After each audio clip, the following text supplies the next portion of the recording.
It's a privilege and honor to be with you all here.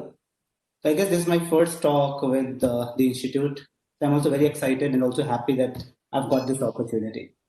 So I deliberately chose this topic. My friend Dr. Gopal, he gave me a choice to choose any topic I wanted. So I thought maybe this is a topic which can be helpful both in the personal as well as the professional life of a student, right? Because presently, when I'm teaching at more than 3 places, I realize that students all over, whether it's Excel or it's IMK or I'm Kashipur or other places, other B schools where I'm associated with, I've realized that students are very worried. And I say worried, I mean to say that now summers are coming, they have to get placed, recruitments are coming up, lots of things are happening. And this year is a different year. It's not like a regular year where you have to just go and sit in front of your recruiters and talk. Here, Dr. Rahul, let me tell you one thing. We have both first year and second year students are here. So second year students are ready for their placement, and first year students are ready to take up their journey. Right. So you can address both the year students accordingly. Right. Yeah. yeah, I guess it's applicable to both senior students as well as the first year students. Right. So point is what I'm trying to convey is that this skill is very relevant. It can help you put your point across. In the sense, you just go and sit in front of a recruiter. It's not that easy anymore now because you're sitting in front of a laptop, number one, and you're not talking to a person, you're talking to your camera. So things have changed, and how to align your thoughts with what you are saying. And not only that, you have to align your thoughts, how you connect your thoughts with the right feelings you have along with the kind of data you are sharing. So it's lots of work, and at the same time you have to be courteous, you have to pay attention to all the details, or you have to also be good at interpretive skills. You also have not only have to think about yourself, you have to think about what recruiter might be thinking, and a lot of things. And then there are technical glitches. So lots of things are happening, lots of issues are happening, but if we are good at persuasion, maybe half our battle will be won, right? Rest is because when I say half, I mean to say rather half is about your knowledge and how you handle the situations or the problems they give you. But definitely the art of saying things and how you present, that makes a huge difference. And I completely agree with Professor Gopal when he said that it's not only an art, it's also a science. And that is what I'm here for. So normally people believe that persuasion, it happens. Actually, it doesn't happen. You have to put efforts to get it happen. And it's not an easy thing, or it's not an easy deal. It's not like you just have to say something and people will listen to. Because the most difficult part of any discussion or any communication or any conversation is to make people listen to you, which is very challenging. So how to make people listen, or how to make them, or how you help them understand what you're trying to say makes a huge difference, right?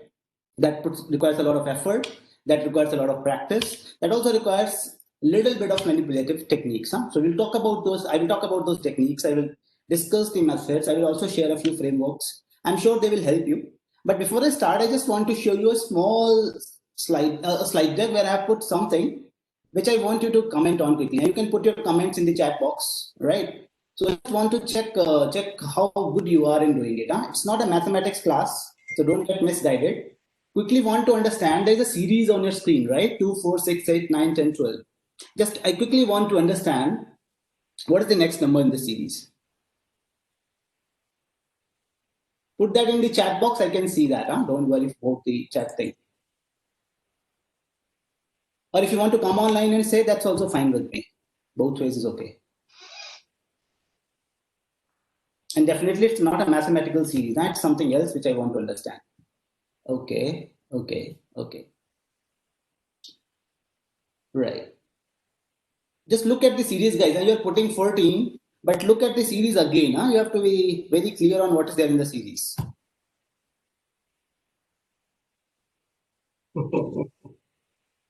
दो चार छः आठ नौ 10 12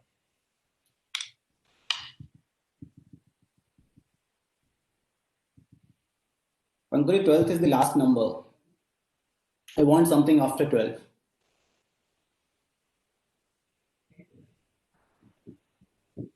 It may be any number. Rishabh, can you just please come online quickly? Rishabh? Yes, sir. You said any number. Can I know the rationale behind why are you saying any number? So because it is not a mathematical statement as you have said, and sir, as per our prediction, we can choose any number of our choice. They choose a number. Yeah, sir, it may be 70. It's right actually. Yes. Huh. So any number is right actually. But why any number? Can I put 7 there? So yes, you can. You may. Why? 70 is Sir, right, but because 7 is not right. the 70 is right as per according to us, because if we are moving in a forward direction, if we are seeing something toward the forward thing, then we choose 70. But the if we go to the concept of any number, then 7 can also be fit there. Is there any rationale? That's what I am interested to know. Yeah, but sir, maybe the exact number is forwarded number that will come after 12. Right. That is what I wanted to understand, right? So I will tell you Yes. why I gave this series and why was this series to be used in the why did I want to start this session with this small series, right? There was a logic behind it. It was not an illogical thing because I teach logic also. I teach argumentation. I teach analysis, right? So point is, if you look at this series which I showed you, many of you were writing 14, which was okay. That answer is also right, but there was somewhere 9 sitting in the middle, right? So 2, 4, 6, 8, 9, 10, 12. Some people may come up with logic that 7, 8, 9, so maybe 3 more digits will come in future. Point is, why do we always get questioned, or why do we always try to understand things from the perspective which we already have? For instance, there is a series called even series and there is a series called odd series, right? Series with even numbers, series with odd numbers. The problem with all of us is that when we look at a very unusual thing, we get scared. Come on, this has never come across. So why should I comment? Or even if I'm commenting, it's difficult because it's not the way I have understood things, right? What is that uncomfortable situation or what is that discomfort? That is what is important to understand. So when I say what is that discomfort or what is that uncomfortable situation, the point is the number which is missing, which is not there, is actually not because of the series. It may be something else also, right? But have we ever tried to understand that if that is something else, is that irrational? So what I'm trying to convey is, to put it in a simple way, that series is not important. The rationale to create a series is more important. And what is it? It's actually called critical thinking. So I teach critical thinking and I wanted to put my point across with this series. There are a lot of things which you might have come across in your lives and you might have realized that sometimes you don't have a solution. But the solution you choose, if you can rationalize, it becomes your right recommendation, right? As a business student, as a management consultant, whatever job you're looking forward to in future.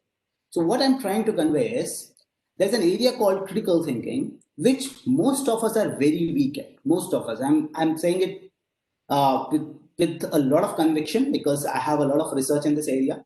I have a lot of data in this area. And mostly it is like that people don't like to be critical thinkers. The simple reason is critical thinker is slow. Critical thinker requires a lot of efforts.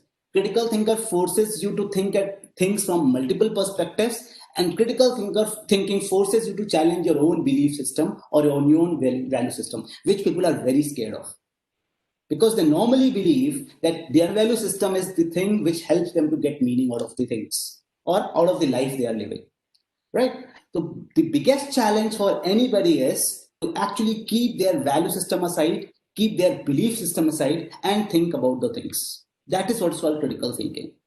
So why am I telling you this is because normally our behavior in communication is that this is how it happens. I did it previously also, it worked, it will happen. Not necessarily. Every individual is a case in himself or herself, right? So for every individual, you will have to follow or make up new strategies, which is quite challenging. It's not easy thing. It's not an easy deal, but consistently putting efforts, trying to understand the nuances, trying to know what the person's needs are, his requirements are, and then creating your responses makes you a critical thinker.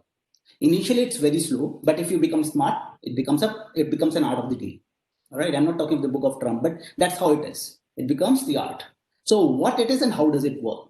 You might have realized, for instance, you go to a market, right? Your campus is close to Delhi. Right? You go to CP or you go to any of those markets which are popularly known for negotiations or bargaining, right? So you are, for instance, in a market called Sarojini, right? You go there.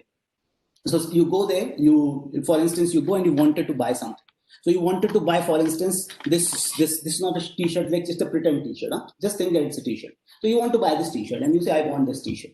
The person who is there, who is a vendor or who is a seller, he looks at you and gets to know that you are there to buy. So he looks at you and quickly comes to a conclusion that because you're there to buy, you are the soft target to manipulate. So he will come up to you. He will ask, what do you want to pay? You say, I want to pay maybe 1,000 rupees for this t-shirt, right? And this t-shirt, he can sell you in more than 1,000, maybe 2,000, 3,000, depending upon the quality or depending upon the brand, right? And in places like Delhi or in these markets, you can find first copy. Those terms are used, right, for the substitutes of the brands. So you go there, you say, I want it in 1,000. He will say, so he knows you are there to buy. He will say, no, sir. Or no, ma'am, this is for 2,000 bucks. Now you're confused, right? You say, no, because you've been told, like, for instance, you are new to Delhi and you've been told that when you are in Delhi and you are in places like Sarojini or you are in places like CP or Palika Bazaar, where you do a lot of bargaining, you have to slash the price by 1/3 or 1/2, right? So he says 2,000 and you have quoted 1,000. Now you know that you cannot slash further, so you stick to that 1,000 deal. You say, no, I don't want to pay you more than 1,000. I will only pay you 1,000. Though you are saying 2,000, I will not give you 2,000. It's 1,000. That's what I know. And you have no idea whether it's of 1,000 or 2,000. It's just a blind guess, and you are sticking to it. This person knows you really well, and they're not only good at reading your body language, they're also good at reading the cultural cues. By your language, by your accent, the way you pick words, the way you talk, they will get to know whether you are a local guy or an outsider, right? So he will come and say, sir, for you, I am reducing it to 1,700 bucks, no less than that. So that's their first move, right? So you say 1,000, and they know that they can get you more than 1,000. So they will say 1,700, and then this is it's a closed deal now. Let's not talk about it any further. Let me get it back for you. And you are worried. No. You say no. It's 1,000 because on the back of your mind you know that the more you negotiate, the more money you can save. This person says no, and then you are not coming above 1,000. And this guy realizes that he is adamant. He is not going to change his mind. So I cannot take more money if I only negotiate on this product. So what he will do, he will take the product right from your hands and keep it right in front of you somewhere. He will hang you or he will put it in a shelf right in front of you, and he will bring another product, which is not this, something else. Maybe it is green, so he will bring something black and say, you can take this. This I can pay you in 1,000 bucks, right? So when they say this, I can give you this product in 1,000 bucks and keeps it right in front of you, right?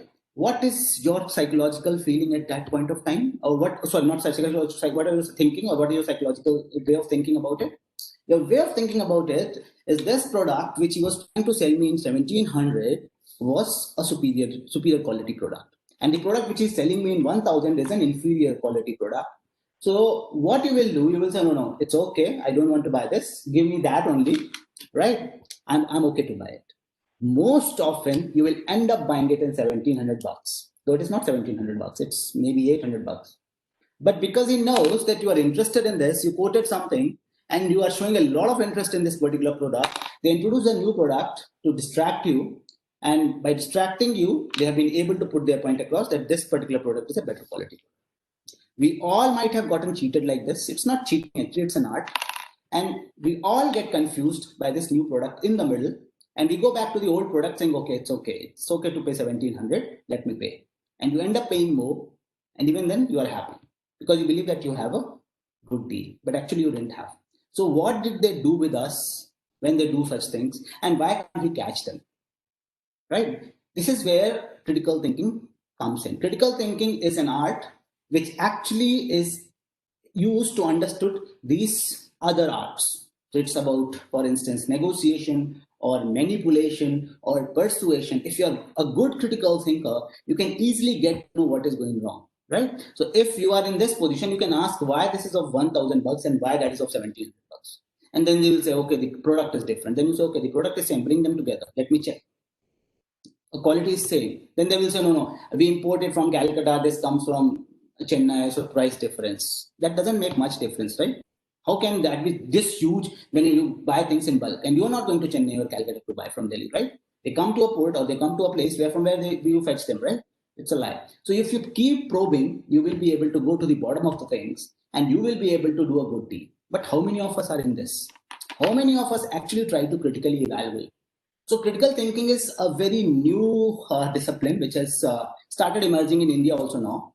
Of late, I started a new workshop at IIM Kashipur with my professor, my ex-prof from IIM Ahmedabad.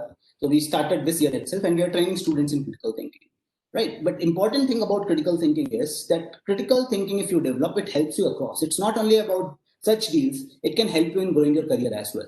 So if you plan your career, why are you planning that career? What is the reason behind planning your career? If you're answering questions, why am I saying these things if you're aware of it? If, for instance, you are into case analysis, if somebody is saying something, instead of targeting what he's saying, can I understand why he's saying it? Can I go beyond what he's saying? Can I know that are there any assumptions this person has taken which I can evaluate and then target?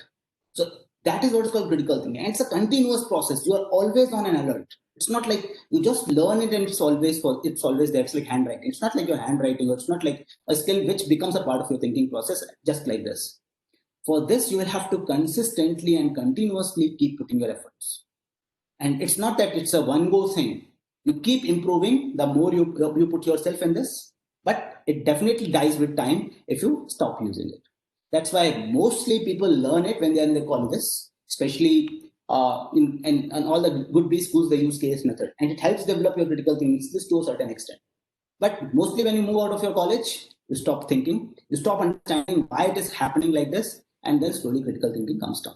Right? Now you might be thinking why critical thinking is important for manipulation or persuasion or negotiation, right? Our session is about persuasion, but still remember, there's a very thin line between persuasion and manipulation, very thin line. When I say thin line, what I mean to say is anything is persuasion until it is for mutual benefits, right? The point it becomes only beneficial to me, then in that case, it becomes a manipulation, right? We use the same things, we use the same methods. But if I'm using it only for my benefits and I ignore the benefits of the other party, it becomes a manipulation technique, right? Also, there's another way of manipulating people where you try to get them benefited. So persuasion is for mutual, manipulation is for me, and then there is also a manipulation where you try to help the other person. So technically, there is no term for that as such, but that is also called ethical manipulation. Now, there is a word which is used for the manipulation for good causes. That term is called ethical manipulation. Ethical manipulation is like, for instance, your kid if there's a kid in your home and that kid doesn't like to eat fruits. So the area where the kid plays, you deliberately place the fruit basket there, or you put some items which normally are healthy, but kids don't like, you keep them there. And when they're playing, they will get hungry. So they will look for things around and they will see that, grab it, eat it. But if you make them sit and eat, they will not. So that's called ethical manipulation, right? So point is you are doing it for the benefit of the party which is involved. Now, when it comes to critical thinking and manipulation, or critical thinking and persuasion, this is important because if you are good at critical thinking, you can evaluate the other person. You can understand what's going on in his mind, and then you can actually make your strategies. I guess you might be studying, those who are in second year, senior year, they might know about a thing called game theory, right? So game theory is very popular. Economics thing it's very popular in economics. I use it in interpersonal communication. Game theory is like there are two actions in game theory, right? You are thinking simultaneously, and then you are thinking sequentially. Sequentially is you say something, I will respond to it, right? That is like you are abusing me, I will abuse you back. You don't abuse anybody. I'm just giving an example. You are somebody saying something, you are creating your responses according to what he's saying. Another way is you are saying something, I'm not thinking about you, I'm consistently thinking what I can say to you. Now the problem with second way of handling things is that here I'm not keeping the other party in mind when I'm responding, right? So when do you do it? You do it when you're not sure how the other party is going to respond. You're not clear about the actions of the other party. So you think, how will I respond so that I become better? So the best strategy in that situation is you stick to your strengths, right? Just related to cricket. That's why it has come from game theory, right? Sometimes you keep in mind the game of the other team and then you create a strategy. right? But sometimes when you go in the middle, you're not clear of what is the strategy of the other team. So it is better to stick to your strengths. So you're good at, you are good at playing slow and run in a very classical way. It's fine because that's your strength. You stick to it. Whatever the game plan is, it will not work if you're sticking to your strength. So simultaneously or sequentially, these are the strategies. If you are a critical thinker, you do that consciously. Maybe unconsciously also it happens with many of us when we are handling people. But if you are doing it consciously and you are aware that you are doing it and you know the changes are happening in the other party, that is what is called critical thinking. But at the same time, if somebody is trying to trick us, somebody is trying to manipulate us, somebody is trying to force his thought process and is trying to influence our behavior, and you are aware, then also a critical thinking is there and it helps you to handle yourself and conduct yourself at the same time, how to keep yourself away from such manipulative techniques, right? So that is how critical thinking works. It helps, right? So there's this famous author, his name is Christian Matzberg. He has written a book called The Sense Making.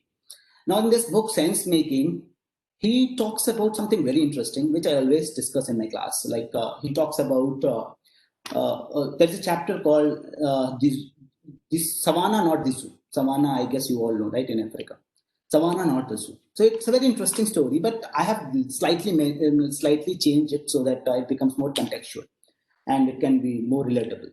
So point is, like, for instance, you go to a zoo, right? You see a pack of lions eating pizza, right? So you see a pack of lions, they are dragging the pizza box and they are trying to eat pizza. You shoot a video, you put it on social media platforms saying, oh, lions in my zoo or in our zoo in our city eat pizzas, right? And that particular thing goes viral, right? Everybody's watching it, everybody's admiring, you get a lot of views, you get a lot of likes. Now problem is, how many of us try to probe, how many of us go into the details to understand whether it's a true video or a fake video?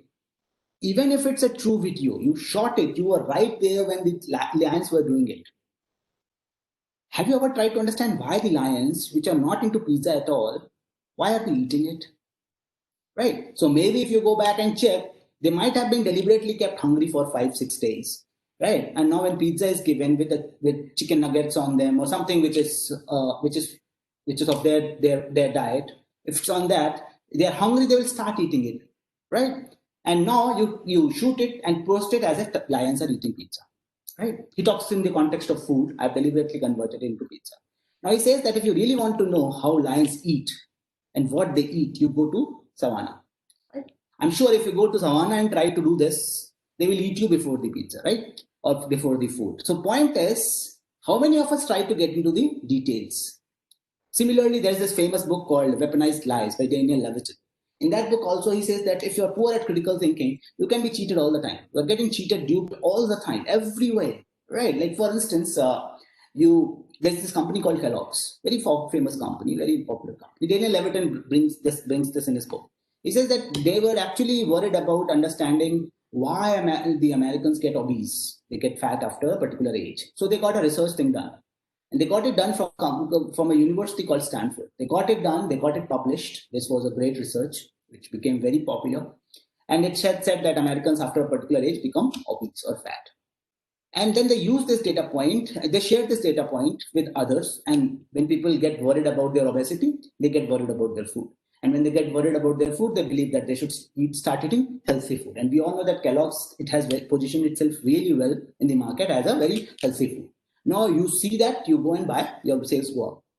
Daniel Levitin says, I have no problem if you're doing it. Your research is authentic, you got it done from a very famous school called Stanford, everything is good. My problem is, you have a school called Kellogg's Business School, which is equally popular, which is no less than Stanford. Why didn't you get this research done from your own school? Why did you have to rely on a school called Stanford? Because you believe that if it had been done at Kellogg's, people would have questioned, saying Kellogg's is a company which is getting it done because they want to increase their sales. Right? That is a possibility. Right, that's okay. But to actually keep those people at bay, you got it done from Stanford. You can say it's an objective research. But somewhere you have this fear in your mind that because we are getting it done, somewhere people will question its credibility. So you got it done from Stanford. And when Stanford, people don't like to question because Stanford is Stanford. Right. Now, point is, he's saying no issues, but why not to tell the real facts behind what you're doing? What is the reason that you have to change or manipulate data? But how many of us sit back and reflect like this? That if this is happening, there might be this reason. So that is why this guy, his name is Daniel Kahneman, he is in his book Thinking Fast and Slow. I guess most of you might have read that book because it's very popular among youngsters. Thinking Fast and Slow, he talks about the same point. He says that mostly we are into system one thinking. We are very automatic in our approach. We are very little into system two thinking, where we are slower, where we try to understand things from multiple perspectives, where we try to get into the discussions, and then on the basis of our own conclusions, we try to come to further conclusions or try to relate them, our conclusions, to others. How many of us actually reflect on our thinking process? Right? Very few. Mostly our guiding agent is our old thoughts. You have lived a particular experience, you believe everything happens like that. But that's not right. Things don't happen like that, right? Your experiences come from past, right? We are living in present and we will live in future, right? Anything from the past, how can it be helpful to us? How can it be helpful? How, to what extent our past can help us? You cannot use the same data of the past and say this will happen in future also. For instance, every company was enjoying. This is the best time for companies to grow, right? We are in the very great century where technology is doing wonders. People are connected. Everything is so very well in place. Every company had a great forecasting about their business, right? Every company forecasted. Now, when you look at the scenario, just one small virus started with some country, spread across the world, everything got shut down. Every company presently is facing issues. Every company. Right, showing up also, right? What happened? So this is this. If you know this guy Nassim Nicholas Taleb, who has written a book called The Black Swan. If you go by that particular work, one unpredictable event happens and it destroys everything. It destroys. Though Nassim Nicholas Taleb says that we don't believe that COVID is a black swan, but if you go by his definition, and he said that he knew it was coming. If you follow him, I follow him on Twitter all the time. He keeps posting about COVID and other things. But he says we knew that COVID was coming. Nobody knew COVID was coming. Let me be very honest. Whatever he says, maybe they knew. But if they knew, why were they not prepared to handle themselves? Nobody knew COVID was coming. COVID came, it destroyed close to everything. Problem is, we are into forecasting. We believe this is our past data. We can use it to think where we will be in future. How many of us get into scenario planning? Scenario planning is about creative futures, right? This is the future which we are living in. I'm talking to a computer or I'm talking to my laptop. You guys are sitting at your places watching me on your mobile phones or on your desktops or laptops, right? We never thought of it. This year, for the first time in the history of communication, for the first time, we handled our BM and Charam students online. Right? Though we tried to make it very interactive, it has its own constraints. Why? Were we prepared for it? Were students prepared for it? Nobody was prepared for it, right? Suddenly things have changed. So how many of us think of creative futures that this can happen, that can happen? We are so very linear in our thinking process that if A is happening after B because of B, then definitely A is the reason for B to happen. That may not be the case at all. Life is not linear. Life is, we have to go with contingency, right? Has contingent options, not linear options. But how many of us think like this? And that is the biggest challenge of the managers in the contemporary society. They cannot go for counterintuitive things. They cannot go for things which are beyond what they have been taught, right? And that is what that puzzle was about in the beginning I showed you. We have been trained in thinking that there is even series, there is an odd series, there is this series, there is that series. So if something new comes up in front of us, we become so very defensive. How is it possible? It doesn't look like a series at all, right? Simple logic of that series, which I showed you in the beginning, was simple logic. Any digit which is bigger than the smaller digit is coming next to a smaller digit. So 4 is bigger than 2, right? 6 is bigger than 4, 8 is bigger than 6, 9 is bigger than 8, right? 10 is bigger than 9, 12 is bigger than 10, 14, after 12 it can be 12.01 also. Why can't we create our own logic? Why can't we create our own rationale? How many of us try to challenge our critical thinking all the time? Right? Now, those who are in their senior years, if you might have already interned, you might have realized all our companies, they force us to think out of the box. Think out of the box. Everybody says it's an era of innovation. It's an era of novelty. right? Invent, innovate. That's what is needed in our company. And how many companies, those who already have work ets, how many companies help us understand what is thinking out of the box? What is thinking out of the box? Does it mean that I'm a telecom company, I should become a steel making company? So Tata Steel becomes a telecom company, so they are a telecom company. But maybe Tata Steel becomes a plastic company, right? Or Tata Steel becomes something else. Is it thinking out of the box? If it is about steel only, then how is it thinking out of the box? That confusion, how many of our bosses, they try to reduce confusion around it. So what is thinking out of the box? How many of us actually get into thinking out of the box? Do we have clarity on it? Have we tried to understand what is thinking out of the box? Or we just say think out of the box? Everybody says think. So be creative. Should I start writing poems so that I become a guy of thinking who is thinking things out of the box about a particular situation? That's not thinking out of the box, right? Thinking out of the box is first I need to understand what is a box, right? What is the box? And then what is thinking beyond it?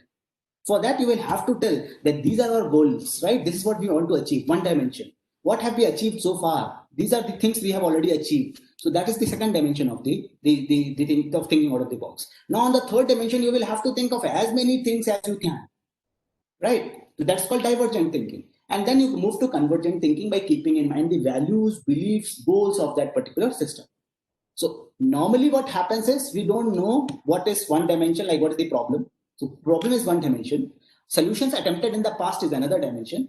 New solutions you can think of is the third dimension. And fourth dimension is how you converge to a particular solution or a particular set of solutions which can be helpful. So how can you converge? Using goals, beliefs, values of a particular system. Right? A company cannot go beyond its value system. A company cannot go beyond its belief system. A company cannot go beyond its mission and vision. So they will help you converge from divergent thoughts. So, but how many of us think like that?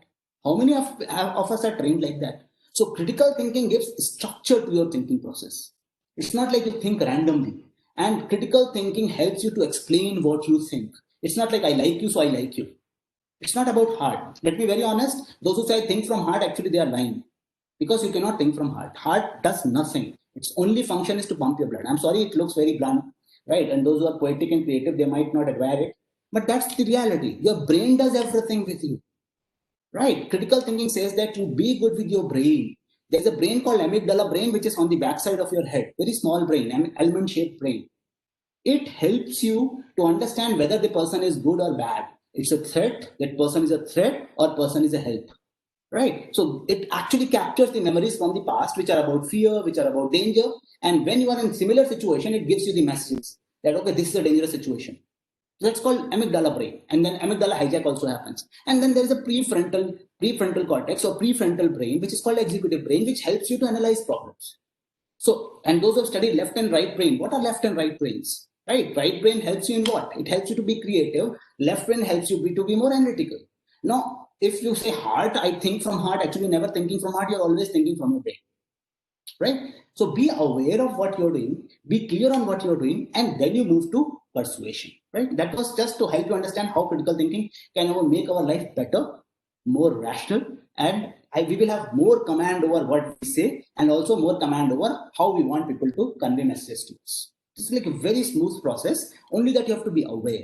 You have to put your thought into every little thing you are saying. If you can rationalize, it will make you better and better and better, right? Now let's move on to a persuasion part of it, right? So I told you that we keep getting manipulated, we keep getting things keep happening with us. When I told you about those 2 pen things, right, or 2 t-shirt thing, right? That's a simple technique called decoy effect. I guess most of you have come across that because you are a management student, right? A decoy is created, you get distracted, you go back to what you want, right? So that's how it is. It's not only about this. You might realize sometimes you go to a store, right? Don't want to buy something. This guy will say, come, we will not charge you for seeing things. So once you get inside the store, they will open 20, 30, 40 t-shirts right in front of you. And suddenly, unconsciously, you will start feeling a pressure that, okay, because he has opened 20, 30 t-shirts right in front of me, like, let me buy one. That's his technique. How many of us are critically aware of it? How many of us say, come on, why are you opening it? I don't want to buy. Even if you open 100, I will get up and go. I will not interested to buy. You only invited me to come and see. I'm not here to buy. But somewhere on the back of your mind, something keeps goading you, saying, come on, this person has put a lot of effort, let's buy something. and that's the thing they know. So that's why critical thinking sometimes make you little bit rude. You appear to be slightly rude, right? And it appears that sometimes you are angry or you don't appreciate. But I will always suggest that you need to have reasonable skepticism.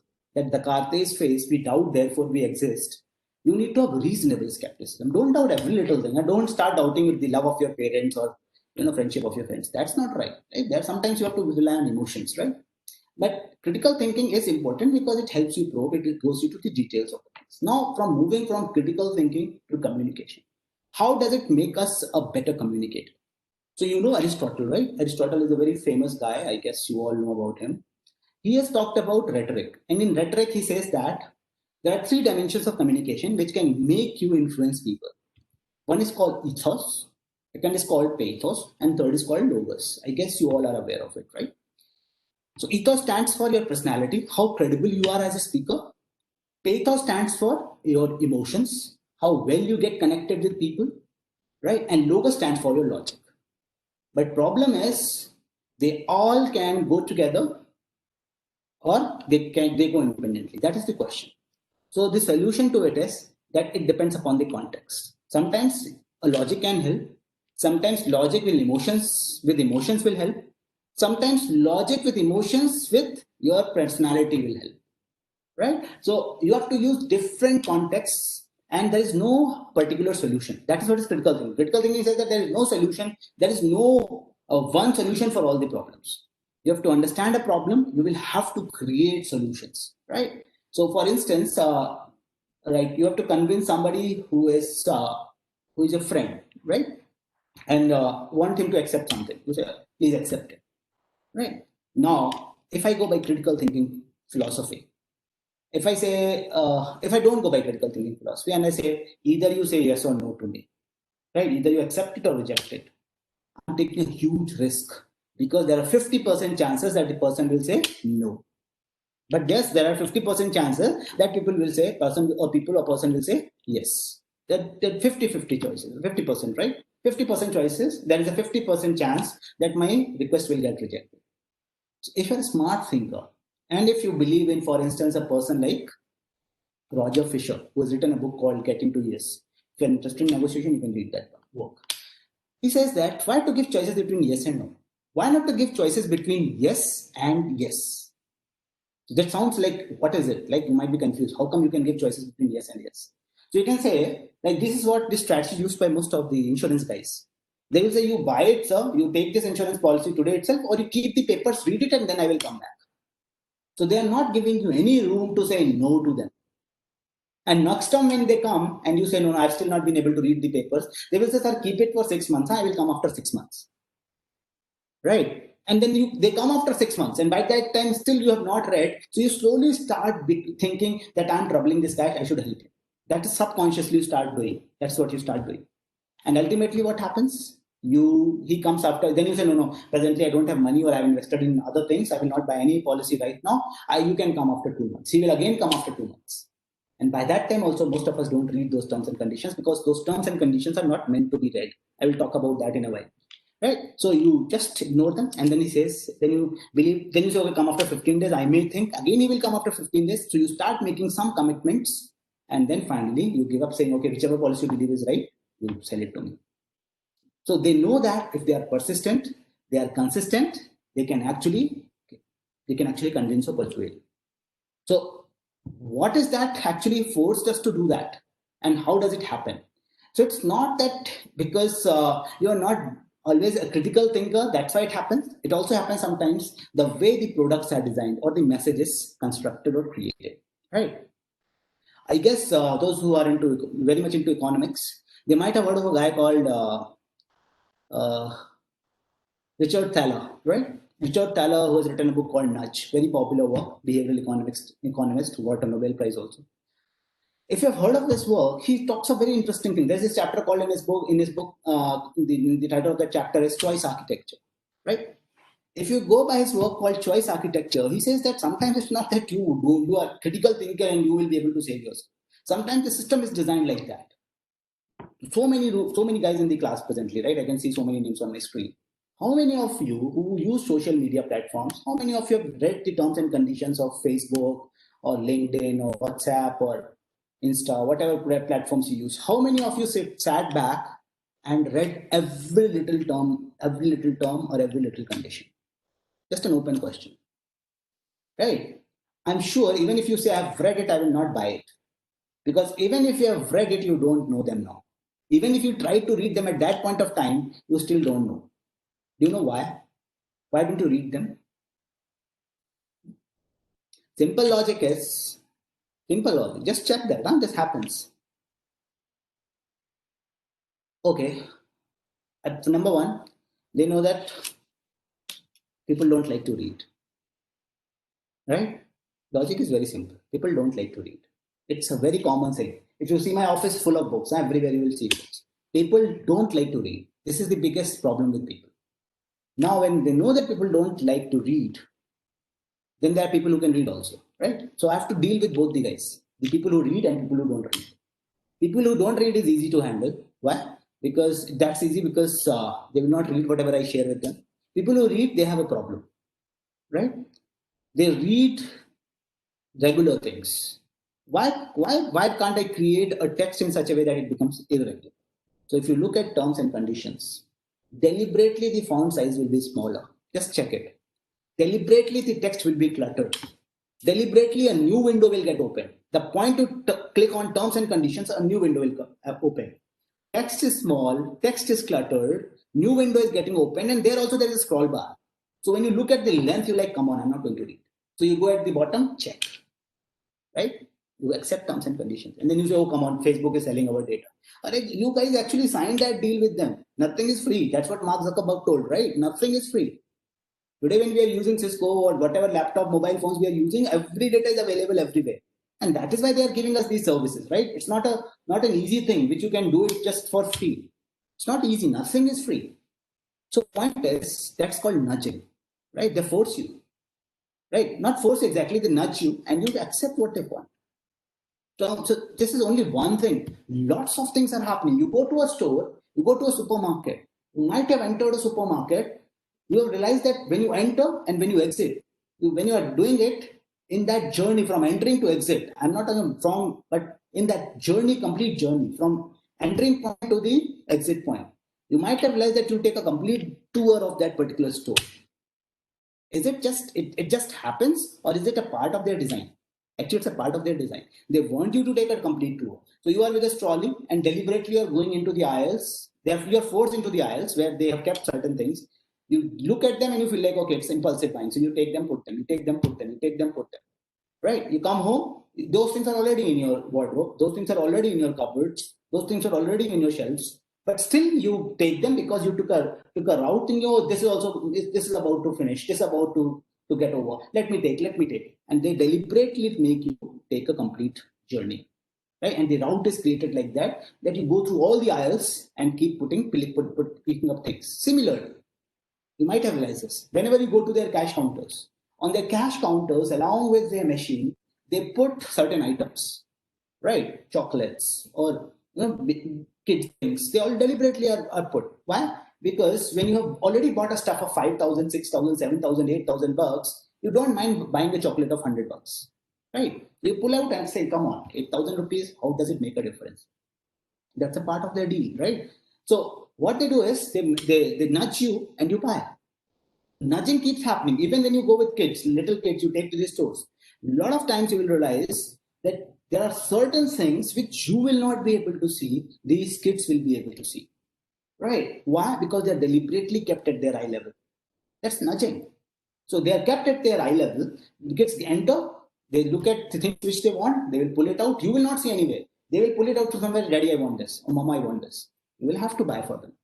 That's called nudging, right? Deliberately done, deliberately created, right? So this is what Mr. Richard Thaler also says. He says that we can use nudge, we can influence people's buying behavior, right? But that is also called manipulation, right? We are getting manipulated all the time, all over. So there's this famous dimension of nudging that's called benefit today, cost later, right? So when you're selling something to somebody, it's a persuasive technique also. So when you're selling something to somebody, sell it as if it's a benefit, not a cost. Right? I will tell you how. This example is from the book only. You want somebody to buy, for instance, you want somebody to join a gym. The person will join a gym, right? You join a gym, for instance, you pay 40,000, 50,000, right? Annual subscription, or half yearly or yearly, whatever. You invest around some amount, you invest 50, 60,000. You go there for 10 days, your body starts hurting, right? Initially, with a lot of new year happens, you have a new resolution that I will be this year more fit, better. You go there, you join for 10 days, you think that in just 10 days, 20 days, your body will be like whatever ideals you have in your mind. Right? Now, in 10 days, your body starts hurting. Nothing has happened. Even if you're regular for a month, your body is not going to change. Those who are into gym and all, they might know, right? It takes around 3 months initially, right? Now, 3 months, even if you take 3 months, your body will not be like this, right? So you stop going. Normally, people leave, those who are not into it, they leave it in 10 to 20 days. That's a research. Now you go back home. Why? Because you realize that nothing is coming out. I'm going to gym, I'm running every day, my body is in the same shape, not changing, not even a bit is changing in my body. Why should I go? Though you've already invested. And then you say, come on, I've already invested 40,000 for 6 months. I will not invest anymore. I cannot go to gym. But smoking, right? Body going to gym is good for your health. Not only right now that your body will come in shape, it will help you in long term also, right? But smoking cigarette, instant gratification. You take a cigarette, smoke, suddenly your brain feels great.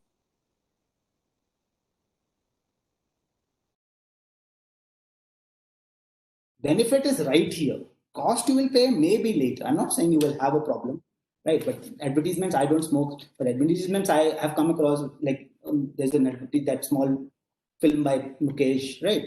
Which is evident to prove that that people can get cancer. I'm not saying people get cancer all the time, but they can get cancer.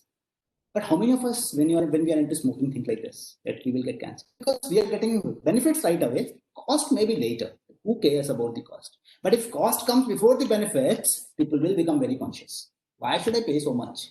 Right? Going to gym will not give me immediate benefits. I will not like that. So if I have to persuade you or influence you, I use this as a principle that I will put benefits before the cost. You will actually listen to me. That is a beauty, right? So that's how simple manipulation works. But it's not easy. It's not easy. It takes a lot of time. It takes a lot of effort, and it helps you become better. But for that, you will have to keep thinking. So I will coming back to Aristotle, whom I mentioned a few minutes back. Aristotle was the one who said that let's have a mix of these three things: ethos, pathos, logos. Right? Let's use logos. Let's use ethos. Let's use pathos, ethos along with logos, depending upon the context. But how far can be logical? Right? If somebody is high on emotions, like you guys are young, so you know it, right? When you're running high on emotions, you don't listen to, right? But what is the reason that we don't listen to people when we are running high on emotions? You're very upset. You're very angry. So you don't like to, even if somebody is giving you a very good suggestion, you don't like to listen to, right? Why? Because I told you in the beginning itself that there's a small brain called amygdala. Your amygdala hijacks your prefrontal cortex, which is a rational brain or executive brain, which analyzes, which helps you in problem solving. So when you're running high on emotions, it's not because you are angry or upset, it's because of your hormones. I will tell you what it is. So there's a very famous article by Harvard which talks about the science of positive conversations, right? It says that when I say good things, like if somebody says good things to you, right? I guess just I will relate it to a small little research. You might have found that sometimes when you look at some people in your office or in your place, in your home, right? Those people suddenly make you feel uncomfortable and upset. And you feel like those guys are ruining your day. Do you think like that? That there are people in your life who develop negative vibes or who emit negative vibes and they put you into some kind of trouble? Do you think like that, guys? No. We don't have anybody. Yes. Right? Yes, sir. Yes. Right? How many of you seriously think like this, that there is anything like negative vibrations? Or negative vibes, not vibration, vibes. Is there anything like negative vibes, to be honest? No. To be honest, there is nothing like negative vibes. No? I will tell you what it is. Actually, it's all your brain which is cheating on you. Remember this. This is something very important and interesting also. When somebody says good things to you, this may happen. If I start appreciating you, I say, okay, you look great, you are very handsome, you are very beautiful, you are this, you are that. Your brain releases a hormone called oxytocin. Those who are into neuroscience, they might know. Neuroscience is a feel good hormone. A feel good hormone helps you connect with people. So, those who are great at persuasion techniques or those who are great at persuasion, what they do is they will start with positive things. And that is why it is said, those who are planning for HR as their career, they are always told that when you have to give feedback to somebody, start with positives. Because when you start with positives, the other person who is listening to you, he will release a hormone called oxytocin, and that hormone will make that person feel great about you. He will feel more connected. So say positive things and then share a negative thing. Because when you share a negative thing, then also your brain releases a hormone. And that hormone is called cortisol. I guess many of you might know about cortisol. Cortisol is a hormone which creates fear in you, which takes you in the corner, right? Which pushes you into a corner, which stops you from connecting with others. So when you say positive things to people, they feel better there because their body is full of this hormone called oxytocin. They feel more connected. But when you start with something negative in the beginning, this happens in feedback also. If you start with something negative, really bad, the person will not listen to positive things you tell in the later part of the feedback. Why? Because what happens normally is that this person is more, because see, the difference between oxytocin and cortisol is cortisol metabolizes slowly. When it metabolizes slowly, it actually has a dramatic effect on your moods. That's why when people get upset or angry, suddenly you will see a huge difference in their behavior. But if a person is happy, you will not see that huge difference in his behavior. So suddenly, when you are very angry, your face will become red, and a lot of things happen. So hormones do a lot of things with us. Neuroscience is very important these days. That's why if you get into conversational intelligence, you might have realized, right? So suddenly your brain becomes full of oxytocin and cortisol. And problem with cortisol is when it is inside your body, it doesn't allow oxytocin, the positive hormone, to influence you, right? So always start with positives. Your oxytocin metabolizes quickly, so its impact is huge but not dramatic. And then you say something which forces the person. If it's forcing person to release cortisol, it will not have much effect because already the oxytocin is metabolized, right? It has already inside your body. It's creating positive things. That's how neuroscience works. Now another thing is, you have realized, and this happens with all of us. Sometimes this is also about hormones. Sometimes when you're about to make a presentation, suddenly your face becomes red, your ear becomes very hot, right? You start touching your fingers, you keep touching your nose, you keep touching your ears, you keep touching your forehead. Have you realized why does it happen? I guess many of you might know, those who are into the neuroscience thing. There's a hormone called adrenaline, right? This adrenaline rush in your body all the time.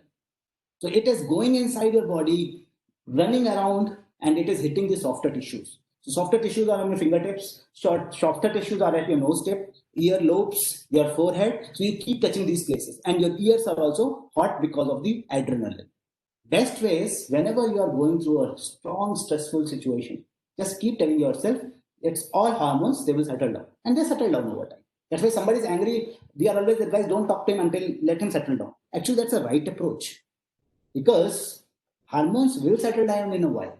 So when you are in a persuasion strategy, keep this in mind, that positive conversations create positive energy, and when it creates positive energy, it's easy to connect with the person.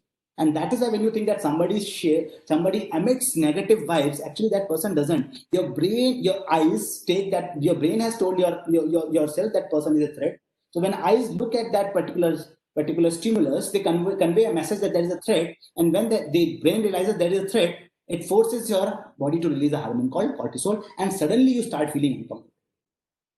So, but actually, it's your brain doing these things all the time. So keep in mind that when you have to pursue it, start with positives. Start with positive things, say positive things, involve people in positive activities so that they become more connected and they start trusting. Right? Now, number two, which is something very important, is a strategy. What strategies can I follow? Professor Gopal, am I taking a lot of time? The session is open till 4:15. At 4:15, we can have some queries. No problem. Okay. So I will just quickly try to wind it up Yes, with a few strategies. Yes. So what you have to do is remember, if to persuade somebody, there's this famous guy. His name is Robert Cialdini. He's an Italian guy. So this guy has written a paper also, Harvard, very popular. He has talked about 6 strategies of persuasion. He says that people like those guys who are like them. This is our problem, right? You are from, for instance, North India, and you are in South, or you are in West, and you listen to somebody who's speaking your language, you go and stick around. Same happens with all of us. You are in the US, you see somebody speaking your language, you suddenly turn, oh, come on. You are in New York, you speak Hindi, you speak Telugu, you speak Tamil, you suddenly get connected. That is called liking. So when you have to persuade somebody, create that element of liking so that the person starts believing that you are one of them. It becomes easy for you to persuade. So create an element of liking. Then there's an element of reciprocity. Reciprocity is, our brain is wired like that. If somebody does some favors to us, we always feel like we have to give the favors back to that person. So people keep giving favors to us.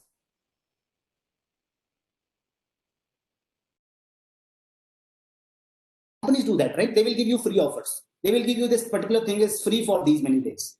And then they will remove the offer.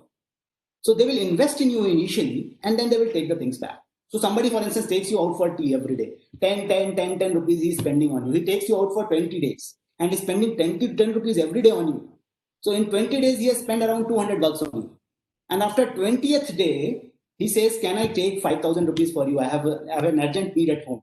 So at least you will give him 2,000 to 3,000. Why? Because you will not count the money he has invested in you. You will count the occasions on which he has invested. So he has invested in you on 20 occasions and he has only demanded on 1 occasion.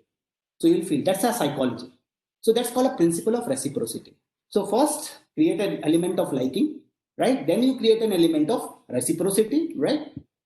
Then there's a third principle called a principle of scarcity. Scarcity is, I will create in you a fear that this thing is going away and you will run after it. That's also things get persuaded. So you might have realized that many companies say there's an offer till 31st of December, there's an offer till 31st of July, there's an offer till this, an offer till that. Who decides this extra amount they are paying? Who decides this particular price of a product? Who decides when this offer is going to go? Everything is decided by the company. So why will it go and how will it go? If I am Amazon and I am giving offers, right? I know when I'm going to close the deal. I am selling my products on the choice I want to make.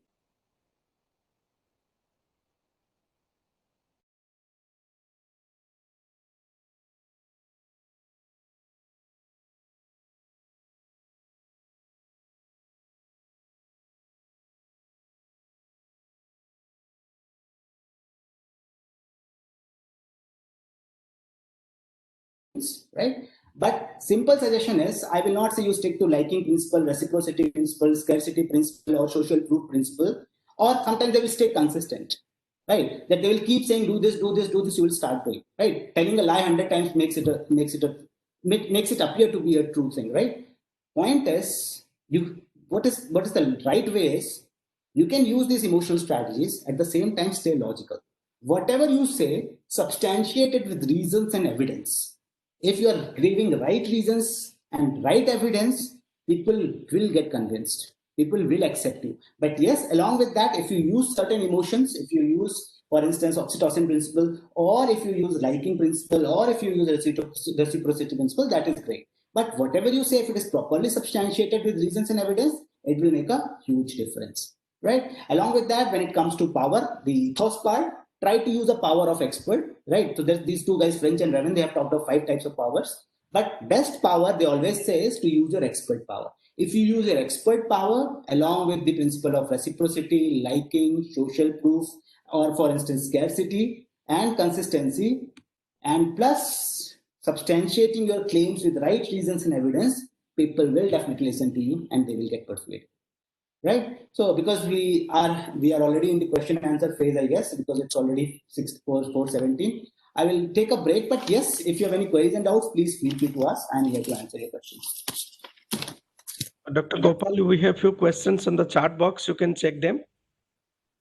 Definitely, sir. Definitely. Yeah. I was going through the questions only. Yes, Right, please. sir. So, Dr. Rahul, there is one student named Pranav Bisin.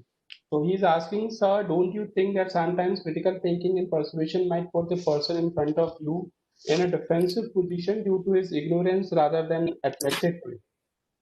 Come again, sir. The question is that don't you think sometimes critical thinking in persuasion might put the person in front of you in defensive position? So defensive position in the sense if he is innocent and he is getting into a defensive position is fine. See, what is our objective? Our objective is to understand things in a better way. Our objective is to get the best out of this situation, right? In case he is not manipulating you, but that is accidentally happening, you can always tell that this is how I thought and this is what you are doing. Maybe you can explain things out. But I guess because of this fear that the other party or the other person will get uncomfortable because of my critical thinking, I don't think you should keep your critical thinking aside for this reason. This is not a very strong reason. Right. But if it strains your relationship, if it destroys your relationship with somebody, or if it puts you in a bad light, definitely you can keep your critical thinking aside, but not always. It is very important tool. You have to stick to it.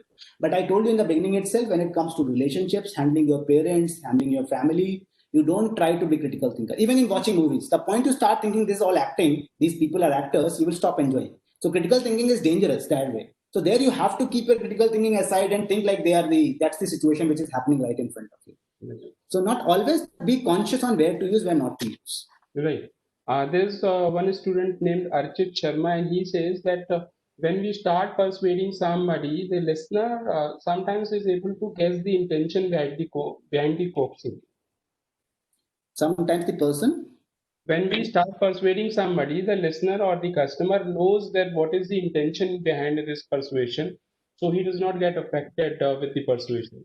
They will always think that, see, good thing about critical thinking is that when the person says that I will not get manipulated, I will not get persuaded, there are chances that he will easily get persuaded, because then he becomes very conscious of what you are doing, and then certain things you do from behind and the person gets trapped. So it's easy. The problem is especially with those guys who are very flexible. They say, okay, tell me, I will listen to you.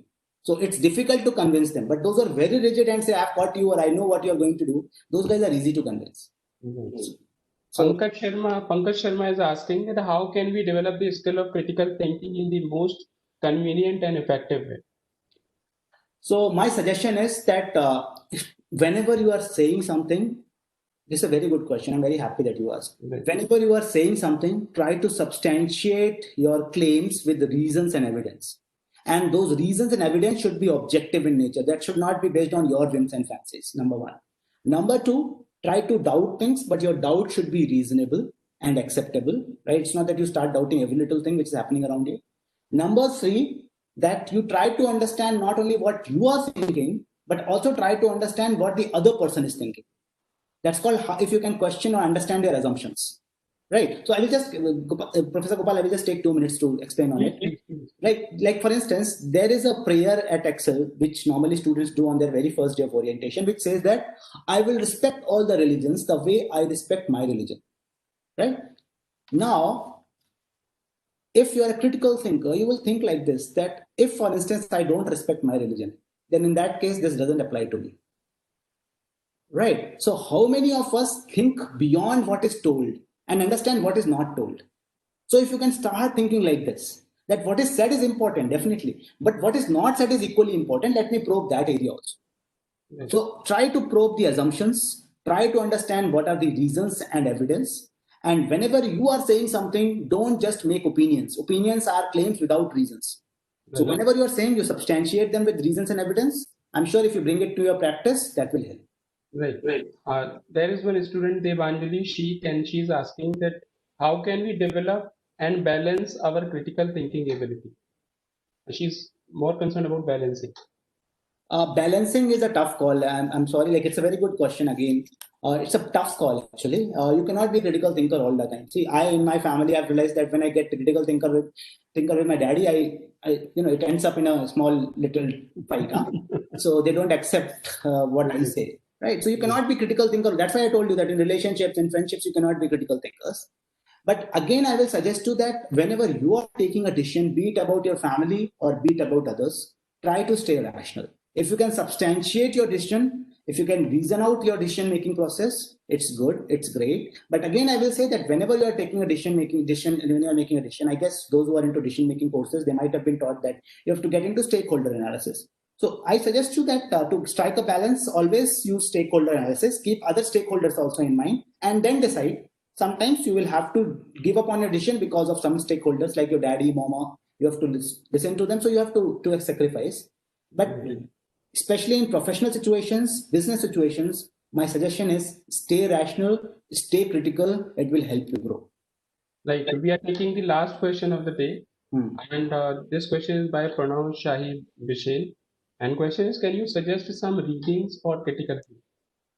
So I suggest that I'd mentioned that very great book called Thinking Fast and Slow by Daniel Kahneman. It's a very popular work, very popular work.